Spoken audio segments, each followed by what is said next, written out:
Helping out of a jam. Understanding English phrases. Hello, English learners. Welcome back to our channel. Today, we're diving into the fascinating world of English phrases. We'll be exploring the meaning and usage of the phrase, help out of a jam. This phrase is not just a collection of words. It's a window into the culture and nuances of the English language. Let's get started. Help out of a jam is an idiomatic expression.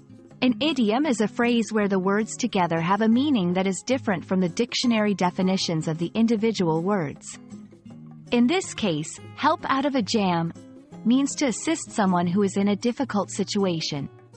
The word jam here doesn't refer to the food, but metaphorically to a tight or troublesome situation. Understanding the origin of an idiom can often help us grasp its meaning better. The phrase, help out of a jam, likely comes from the idea of being stuck in a jam or a tight spot, similar to being stuck in traffic. Over time, it evolved to represent helping someone out of a difficult or sticky situation. Let's look at some examples to see how this phrase is used in everyday English. 1. When I lost my job, my brother helped me out of a jam by lending me some money. 2. If you ever get into a jam with your schoolwork, I'm here to help. In these sentences, help out of a jam is used to describe offering assistance in challenging circumstances. It's also good to know similar phrases. Here are a few. Bail someone out. This means to rescue someone from trouble, especially financial trouble. Lend a hand. This is a more general term for offering help.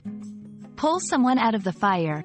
This means to save someone from a difficult situation. And that's a wrap on help out of a jam. Remember, idioms like this add color and depth to our conversations. They can be a bit tricky at first, but understanding them is a huge step in mastering the English language. We hope this video helps you feel more confident in your English skills. Happy learning, and see you in our next video.